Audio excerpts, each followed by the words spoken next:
Get ready to hear the truth, the whole truth, and nothing but the truth about the United States healthcare system. With your host of the Medical Truth Podcast, James Egidio. Hi, I'm James Egidio, your host of the Medical Truth Podcast, the podcast that tells the truth, the whole truth, and nothing but the truth about the American healthcare system.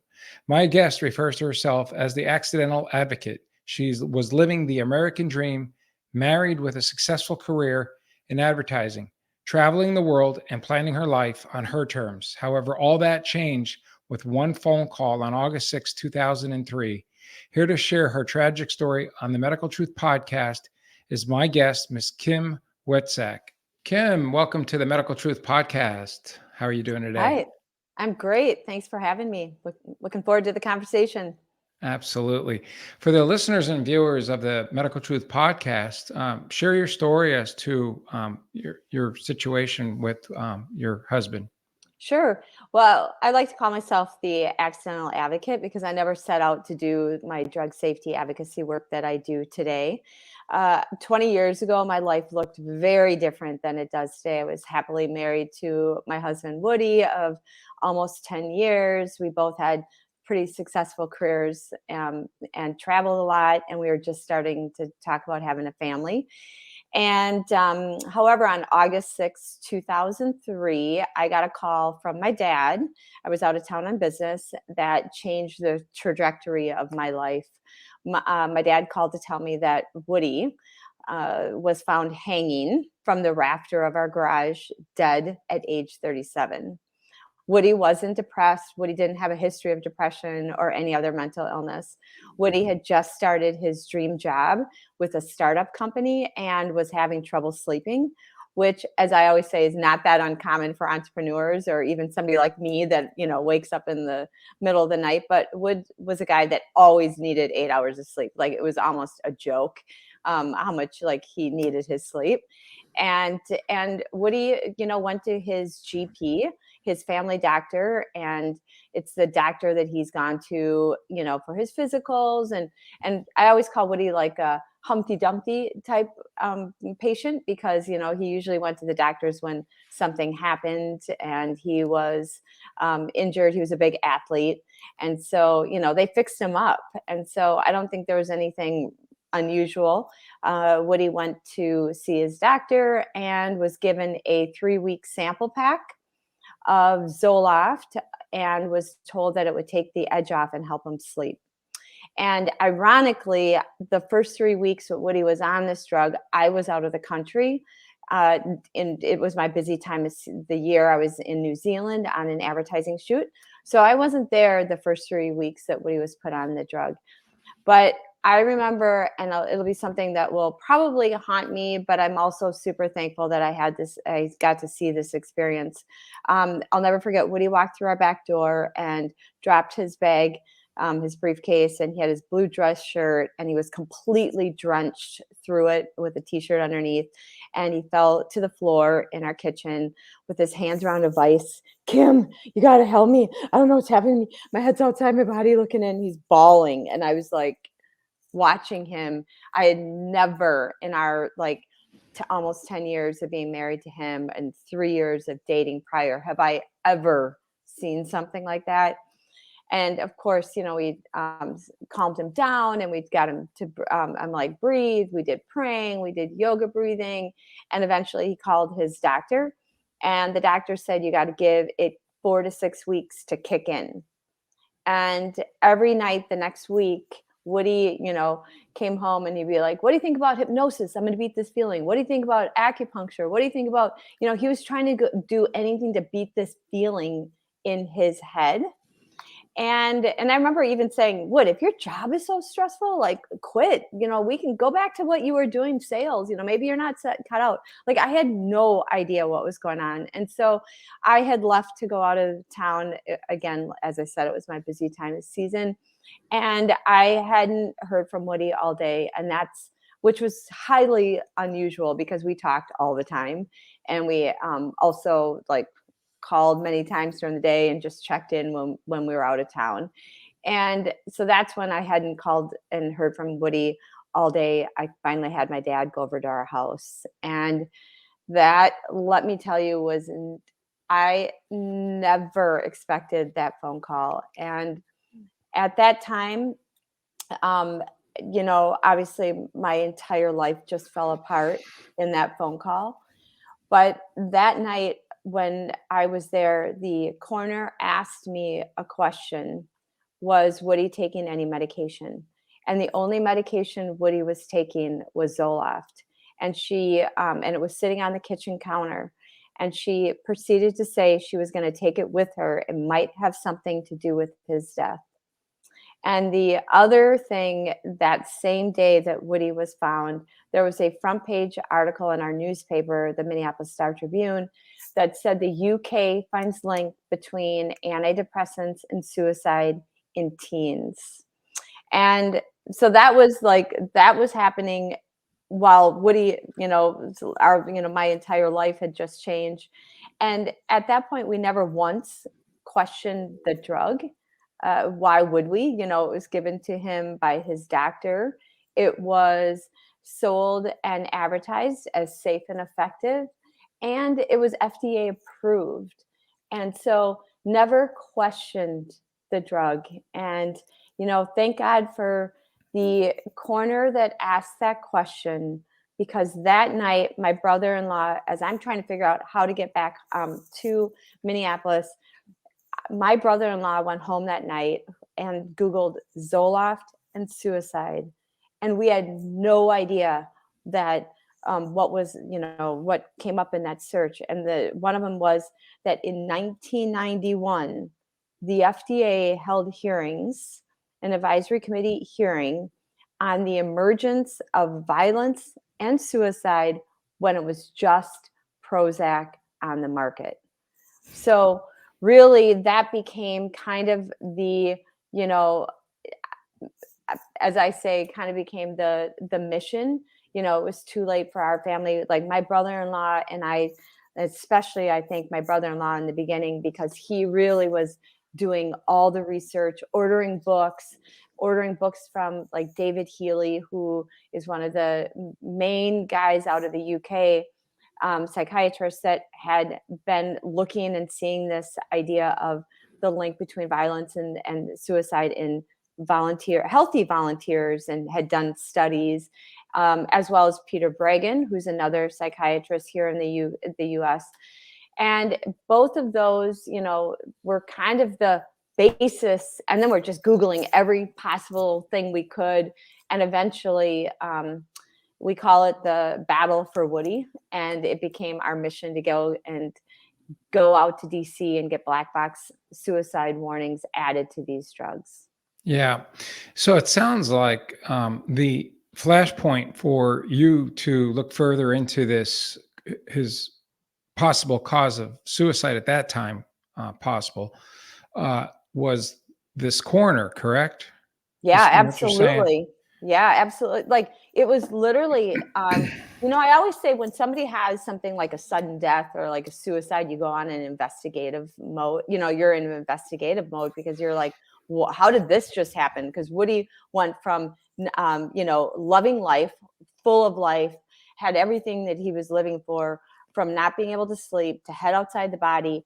And 5 weeks later, he's dead and he's hanging. And so thankfully for that conversation with the coroner, who asked the simple question, what medication was Woody on? And literally the only thing that had changed in Woody's life was the addition of Zoloft in his life.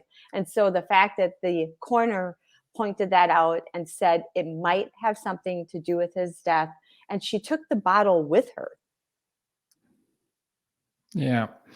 Were you, so I guess leading up to his death, were you, obviously you were there, right? I mean, when he started to use the medication in that 4 to 6 week window of time?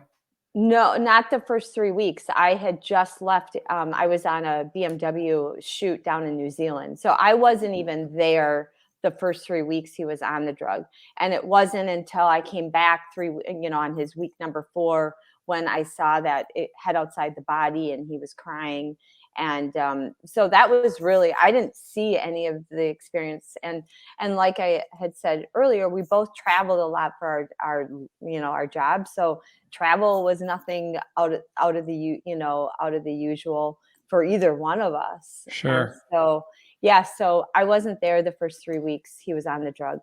Yeah. And how did his physician respond to this when this all happened? After his death, are you? Yeah. Yeah, he was completely shocked. He's the one that said, you got to give it 4 to 6 weeks to kick in. And never once did he assume or think there was anything to worry about, because he didn't give it to Woody for depression, right? He gave it to him to help him sleep. And Right. and so, what I have subsequently learned is, they used this drug off label. But at that point, and eventually I did have, as part of the battle for Woody, as I call it, it was multi-pronged. It was, going out to Washington, D.C. and meeting with senators, the FDA, HHS. We helped with congressional hearings. That was one aspect. Another aspect was really using the media, the mainstream. Woody's story was told all over at this point, because Woody was not an isolated issue. There were many, many others that were happening at the same time. And then we also had a big failure to warn wrongful death lawsuit against Pfizer. And between those three prongs, that really was kind of the first, really gave me an insight look into what these guys have known about, these guys being the drug companies, and what the FDA's known about. And then and then really helping Congress, because, back, we started pushing for FDA, hearings similar to the same hearing that they held in 1991. And it was where all these families came and the members of the public came forward to tell their story. And I quickly learned Woody was not he wasn't the only one out there. And eventually in 2004, there were hearings that resulted in putting a black box warning, which is the most serious of all warnings on a drug for children under 18. And then eventually they were looking at all ages. And in 2006, they, being the FDA, they added the warning to age 24. But to this day, 20 years later, there still is no warning for all ages. And it's eye-opening, some of the information that we got out from under seal in our lawsuit that showed that all ages are at risk. The FDA has known about it. Pfizer knew about it, and they kept it from the doctors. They, the side effect that Woody had, and a lot of times, it was at that point, it was, intuitively in the deepest part of me, I knew Woody wasn't depressed, and that's how everybody was like, "Oh, well, Woody must have been depressed." And I'm like, no. I'm telling you, Woody was not depressed. Like during this time, he was still running. He was a big runner and a big athlete. And he was pretty anal. So he kept track of how many miles he put on his shoes, because he was constantly rotating them because of training for marathons. And so during this time, he was still running. He couldn't, and he did tell me, he was like, "Kim, I can't run these long distance. I'm only about 3 miles." So that's about what he was running, right? And so when all these like experts and the suicide groups and everybody was telling me Woody was depressed, I'm like, no, there's no way. And so one of the documents, and it's one that I think both Healy and Bregan would talk about, is called akathisia, and it's a side effect where it's this internal like agitation that literally you want to like crawl out of your skin. You're constantly moving, like that head outside the body. And Pfizer Zoloft Chief Medical Officer, Dr. Roger Lane, wrote an article in one of the medical journals where he described akathisia as not so much it being the disease itself, but it's a drug induced from the medication that, quote unquote, his words, death can be a welcome result. Now, that document was public, but what wasn't public that eventually became released and it was declassified was a memo that Dr. Roger Lane, who wrote that article where describing akathisia, where death can be a welcome result, sent out a memo to his sales staff and the product field staff saying the attached journal article is not suitable for general practitioners, but may be interesting to a neurobiologically inclined psychiatrist. So they intentionally kept that side effect from GPs. And when you think about it, there's a lot more, and there was at that point, there was a lot of business reasons to moving prescribing out of the psychiatrists and into the GPs, where they say anywhere from 70 to 80% of the business and the prescription come from the GP's offices. So there was an example of they intentionally kept it from Woody's doctor and really any doctor. So Wood's doctor at that point, they at this point back then, they were, selling, and it was advertised all over the media with the little bouncing white balls. Right. And they were selling it for everything. Like, I remember one of the ads saying, like, do you get nervous being in a group of people? You might have social anxiety disorder. Right. Only your doctor can know. So like they had a lot of, marketing and sales that were geared to GPs, people like, the doctor Woody went to. And so really Wood's doctor didn't know. Yeah. Yeah. I know they used it off label too for premature ejaculation. They used it for a lot of things. I know anxiety as well. When you did this research and you did a deep dive, what did you discover in terms of not just Zoloft, but maybe other antidepressants, or did you do any research on other antidepressants? Oh yeah, it was the whole class of the SSRIs. And that's where we discovered, that the hearings in 1991, when it was just Prozac on the market, and it was on the emergence of violence and suicide. And the majority of those advisory board members had ties to the drug companies and manufacturers that made antidepressants. So at that point in 91, they said, no, we don't see any link between the emergence of violence and suicide and Prozac. And at that time, the FDA told Eli Lilly to study suicidality. They never did. The FDA never followed up with them.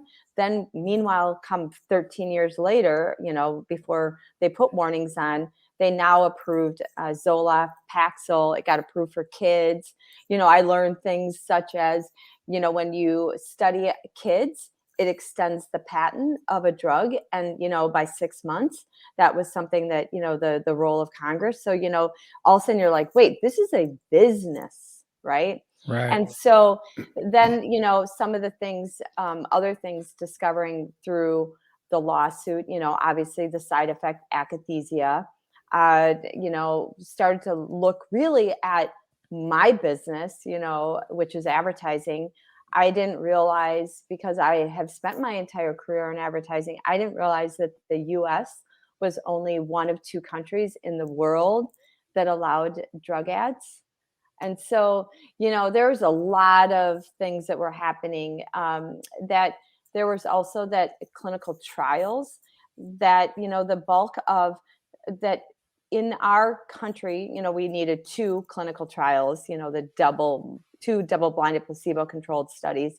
Right. But until there were lawsuits that pulled out and got into the company's files, the bulk of the Zoloft clinical trials that were in their company files, Pfizer's files, the placebo outperformed the drug. And for the ones that they used to get approval in the US, it barely outperformed the drug. And so I started learning about clinical trials and then also realizing that there were other high profile, murder suicides I Right. don't know if you remember, Phil Hartman. He was a comedian on Saturday Sure. Night Live, Yep. and his wife murdered, Phil Hartman, and then took her own life. And I didn't realize, and she had just started Zoloft, and the media made it out to be like, oh, she was, crazy. But meanwhile, the family had secretly settled with Pfizer, and nobody knew about that lawsuit, right? Right. So it was just like and then I was shocked also to find out that Prozac initially didn't get approved in Germany for two reasons: risk of suicide and lack of efficacy. And when I saw it on the BGA, their internal company news, letterhead,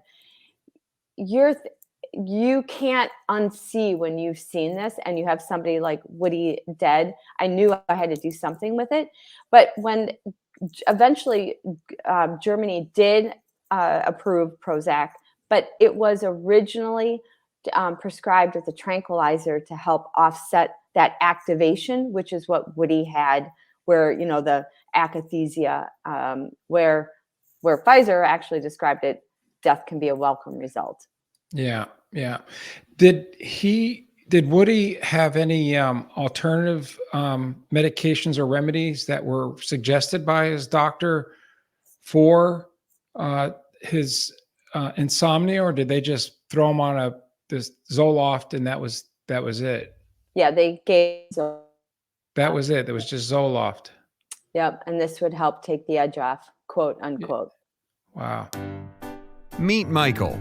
He takes a medication to control his high blood pressure. Michael just realized he only has 2 days of medication and can't get into his office-based doctor for 2 weeks. Michael went online only to find quickrxrefill.com, an online doctor consultation and prescription refill website. Michael logged on to quickrxrefill.com securely and made a prepayment, consulted with a doctor via telephone in the comfort of his home, and his prescription was called into his local pharmacy. It was the perfect and quickest solution for his prescription refill, and it was safe, secure, and private. QuickRxRefill.com utilizes U.S. licensed doctors only and is backed by a 100% money-back guarantee. If you're in need of a quick solution for a prescription refill, go to quickrxrefill.com or call 1-800-485-5914. And then in your deep dive in your research, since you've been an advocate in this area of medicine and medication, how young are some of the patients that they're putting these medications on? Oh my God, I was shocked to know that they put little kids, like little 2 and 3-year-olds, and especially with some of the foster kids. And so that was shocking to me. And then of course, they're young. During this time, I met several families whose kids were like 13, 12, 10, that were given the drug for like test anxiety, and they went on to hang themselves. They just moved and were stressed. And again, a lot of these were hangings with the suicides. And so, fast forward, I initially, eventually we got the black box warnings on these drugs, and was really involved in, like I said, working with the House Energy and Commerce that actually called to task the FDA leadership and the drug company executives to come before Congress, and they drilled them because the leadership at FDA withheld some reports from their own scientists that would have resulted in warning the public a lot earlier than it did. And so, you just start watching the games that are being played, and Sure. truthfully, I didn't realize that I thought it was just an isolated issue with antidepressants. And what I realized, it's really a much bigger systemic problem with our drug safety system. The the system's not really designed to deal with safety. It's all about getting the drugs on the market. Right. And even when I remember a meeting that we went and met with the top officials at the FDA that were responsible for approvals of antidepressants. And we told them Woody's story. And we had some other families, as well as Dr. Healy was in this meeting with us with the FDA officials. And it was fun, like watching them, kind of battling back and forth the data. But literally, I remember saying to Bob Temple, I said, and told him Woody's story. And I go, aren't you curious how Woody, who didn't have a history of depression, went from not sleeping to head outside the body and hanging in 5 weeks? Like, I would think that you would be curious, like the NTSB, if there was a plane crash, to go out and investigate to see why somebody like this, was there any similarities? Like, could we prevent this from happening to somebody else, that you would be interested? And he literally said to us, well, this is just an anecdote. I'm like, what? He goes, this is just an anecdote. It didn't happen. We didn't see it in the double-blinded placebo-controlled studies. And I remember going, an anecdote? I'm like, Woody is not an anecdote. Neither is that other family that's sitting there, and the other family, all of our loved ones within weeks, or less than, a couple months for sure, all took their own lives, and you're not curious. And so really, I'm sitting by my desk, and we created this whole campaign called We Are Not Anecdotes, We Matter. Right. And I remember telling the FDA, and we all wore these at our the 2006 hearing, and I continue to still wear it and hand these buttons out, because it's not just antidepressants now. We're seeing it in a lot of other classes of drugs and vaccines, etc. Right.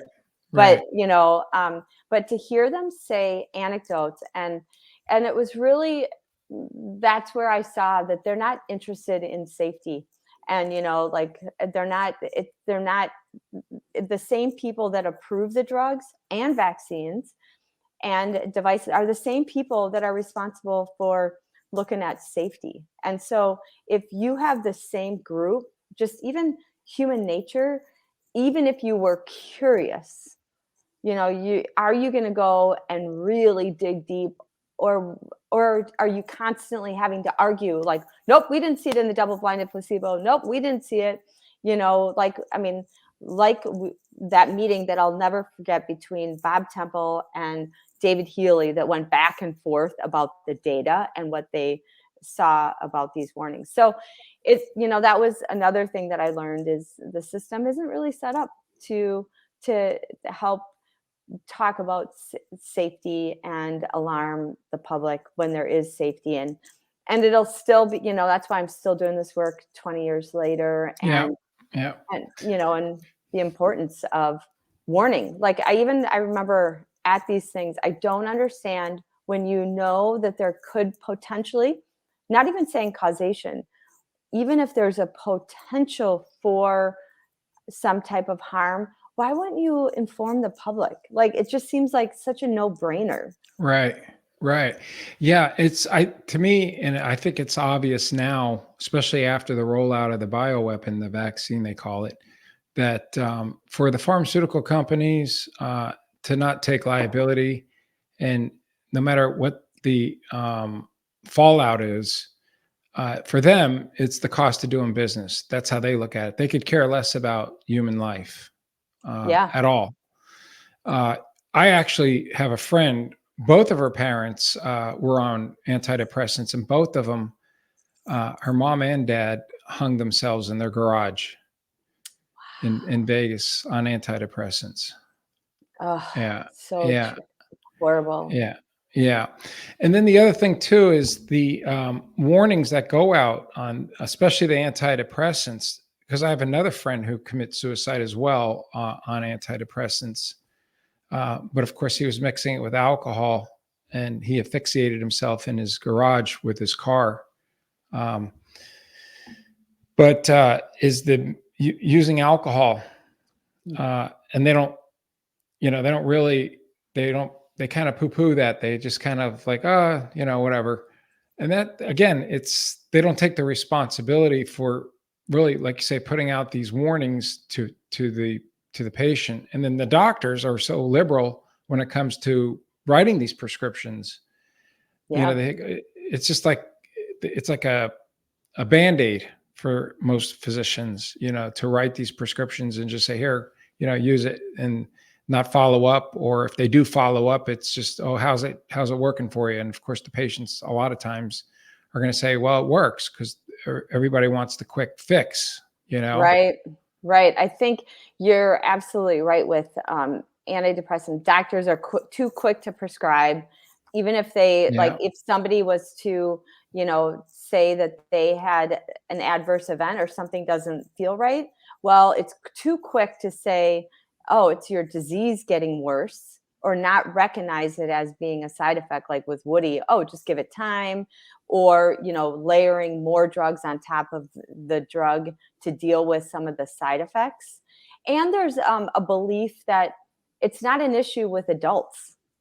And so Right. I think, they've done a really good job at convincing the medical profession through, all of their education and the, and even some of the screening forms that they use to talk through, to talk about depression and mental health.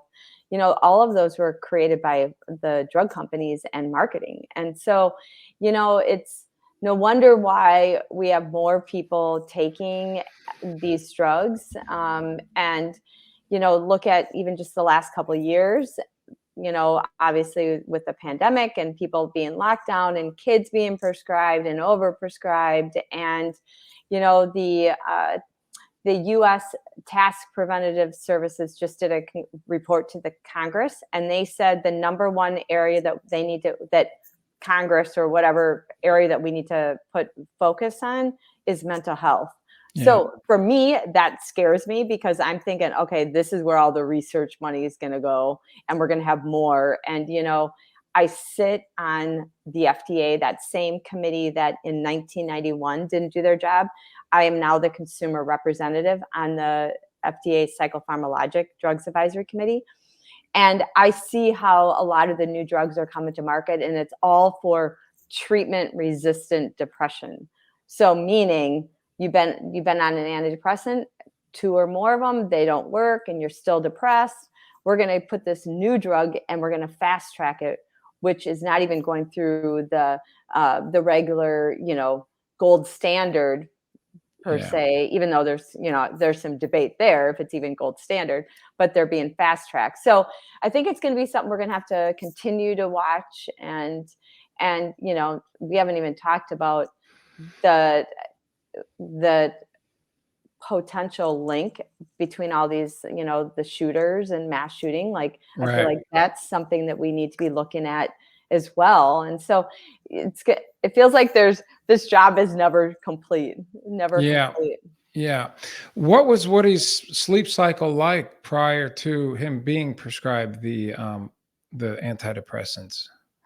Wood was typically a guy who needed like 8 hours of sleep. Right. And that was pretty, so he slept all through the night. Like, so the fact of him getting up at 3 a.m., that wasn't normal for him. Now it is, like, for somebody like me, I constantly wake up, and it's just the way my sleep cycle is. But, when I think about even the conversations that could have been had, like, what are you eating? What are you, he didn't, the other thing is he wasn't a big drinker. Like, he could have one drink, 2 made him drunk. So he didn't really do that. He didn't drink caffeine because his body was super sensitive. Right. And so there were a lot of things that, now looking back, we probably should have questioned, or even this idea that had Woody known that it was an antidepressant, even said that it was an antidepressant, I think Woody might have asked the question, why are you giving me an antidepressant? I'm not depressed. Right. So he didn't even have that information. And we didn't even have the information of being closely monitored when first going on these drugs or dosages change. That would have been another opportunity that he could have said, my wife's out of town for the next 3 weeks. Is there something else we can do while she's out of town that we could try? Yoga, breathing, maybe there's some other, but he wasn't a guy that would naturally just go, give me a quick fix. Right. That wasn't but he was somebody who really trusted his doctor. Yeah. And I understand that, because you see, looking around today especially after the whole COVID thing, and the rollout of this bioweapon, this vaccine, they call it, I could see where people buy into what their doctors suggest or prescribe because they have a lot of trust, right? Prior to COVID, they had a lot of trust in their doctor. And then, of course, the pharmaceutical companies, as you probably know already, they spend billions of dollars on advertising, billions. This was probably one of the biggest marketing campaigns with this rollout of this vaccine, this poison that they rolled out. So, I can't blame the patient, and I can't blame the person that's watching this commercial for these medications. In fact, my wife, she's from Italy, and we're watching TV sometimes. We're not big TV watchers, but she'll see prescription medication commercials, and she'll say they don't even advertise like this in Italy, So I could see why people buy into it. And, they'll walk into a physician's office and they'll say, hey, I need this medication because I saw it on television. And then a lot of times the doctors, probably 9 times out of 10, will say, oh, no problem. Here's the prescription. Mm-hmm. So you get caught in the crossfire of negligent prescribing, right? And being bought and sold by the commercials on television. Right. What happens. Yeah. That was one of the things. So as I call it, I've, through the years, I've traveled and I've gone to other countries that have been to go to conferences and attend conferences that have been about the critical thinking or the ugly side of, pharmaceutical companies. And there was one conference that I remember going to in Amsterdam in 2010, and it was called Selling Sickness. And it was put on by the Dutch government and attended by people from all over the EU, Australia. There was only a handful of people, and half of them were my attorneys. And we were over there, and they were every example that they used was from the US. And it was like whether it was the marketing or ghostwriting or the use of using doctor influencers called key opinion leaders to the screening tools that have been created. And I remember thinking, why isn't this conversation happening in the US? And so I eventually, tried to get the organizers to do it in the US. They didn't, but I ended up bringing this conference over to the US called Selling Sickness. And it is something that I look at now. And when you were saying about the doctors and the public, and I've created this spider web where I have the doctor and the patient in the middle, and it's all of the influence that is behind, that's going on behind the scenes. And, spider webs, a lot of times we don't even see them, right? And spider webs are beautiful. They tangle us. And so that is something that I think a lot about now is, that for the public, and especially when I look back at the last, when the vaccines came out, and I put in quotes, because I had never really done much about vaccines because I don't have kids. But once that came out and I started watching the marketing that was behind the campaign, and the fact that these companies were given, the same company that in November or December of 2020, like the opioids just paid like $1 billion fine. Right. Pfizer paid before that, had the largest in billions of dollars of fine for off-label marketing. And so the fact that these companies were given complete legal immunity was like a red flag from me. Yeah.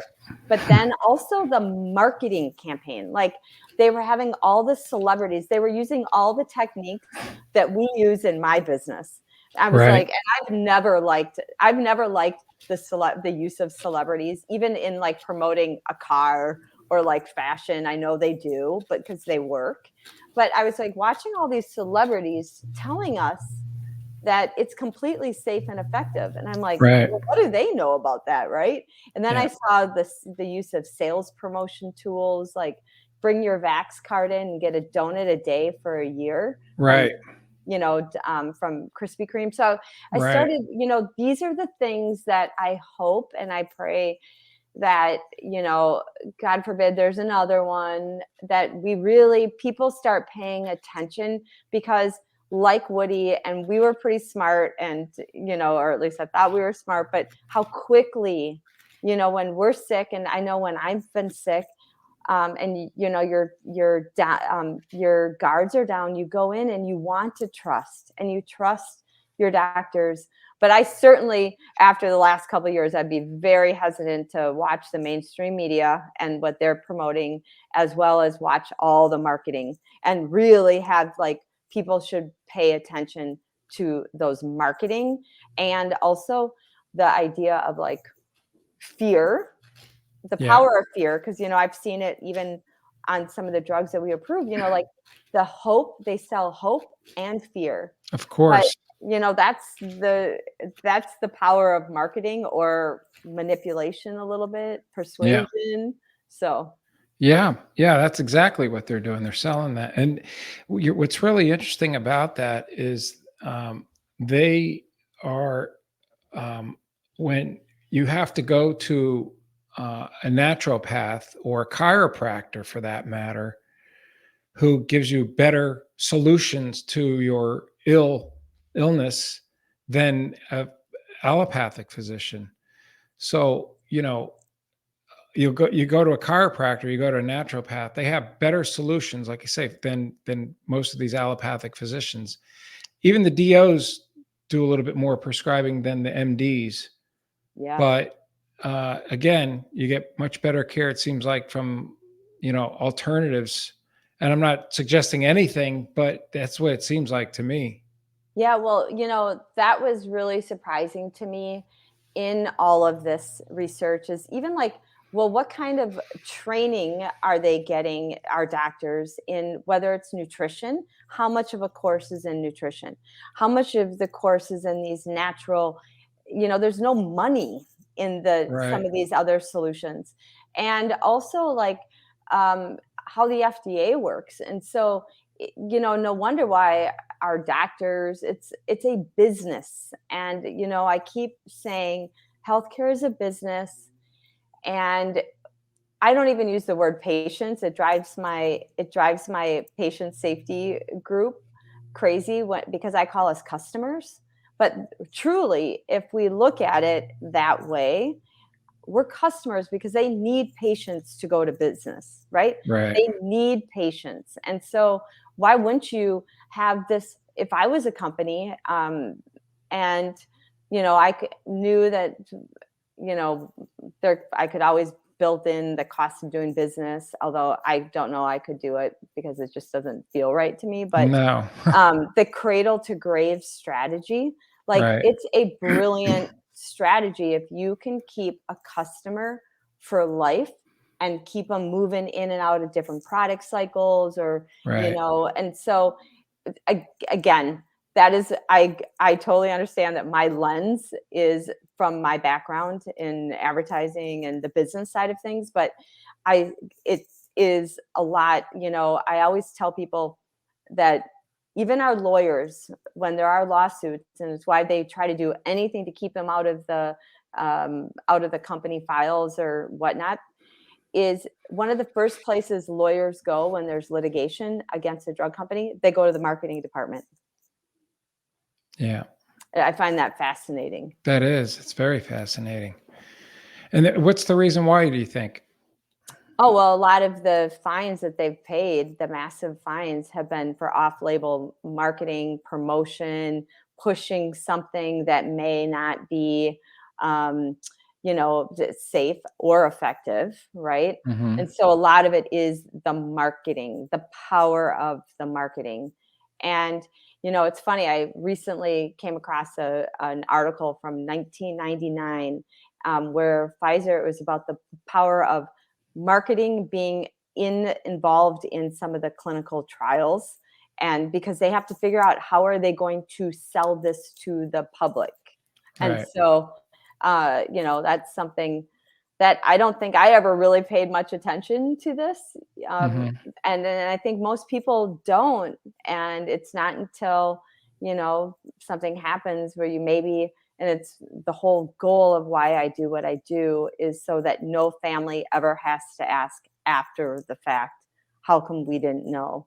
And Yeah. so I think it's really important that, having these conversations, because you're also the new media, as we've seen over the Yeah. last couple of years. Mm-hmm.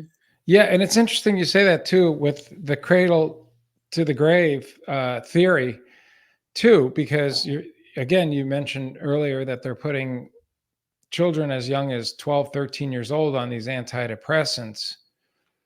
So it's like they're creating these patients is what they're doing, Mm-hmm. but the fallout or potential fallout doesn't matter. It's just, again, the cost of doing business. And then it even makes even more sense that when they do these clinical trials, I know they always target these demographics, the age, the sex of a person, so on and so forth. So they have a whole plethora of demographics that they work with. So they say, okay, now this is how we're going to market and who we're going to market it to when we roll it out to the market, right? Yep.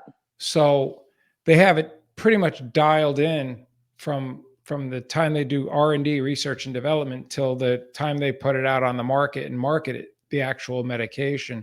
So my question to you is, when it comes to antidepressants, where are we at in terms of regulation or oversight?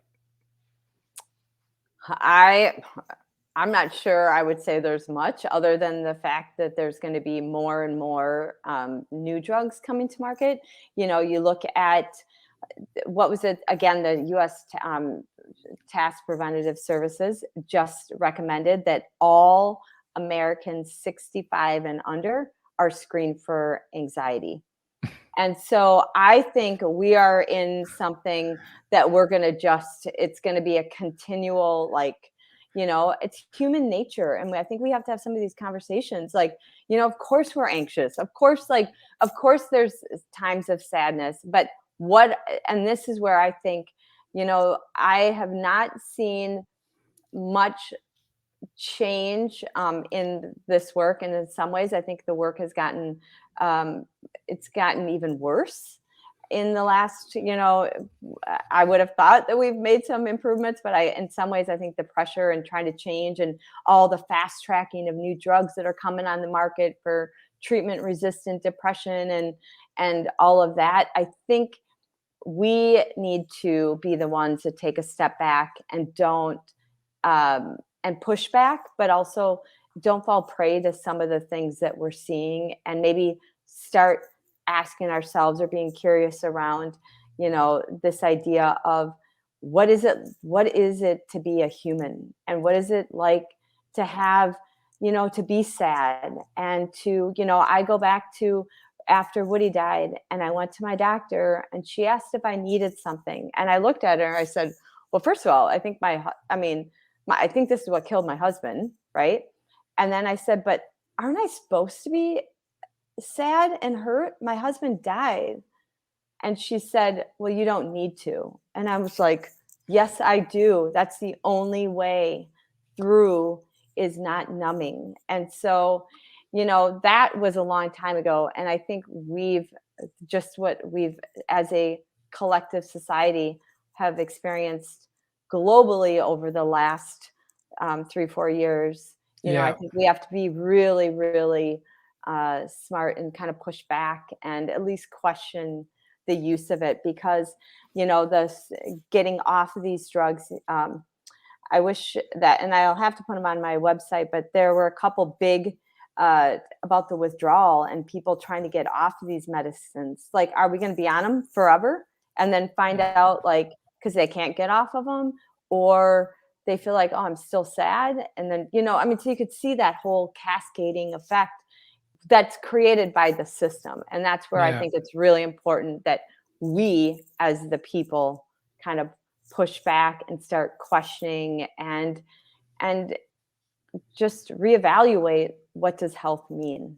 Yeah, it means, I think, shutting off the television, number one, diet, exercise, and faith in God.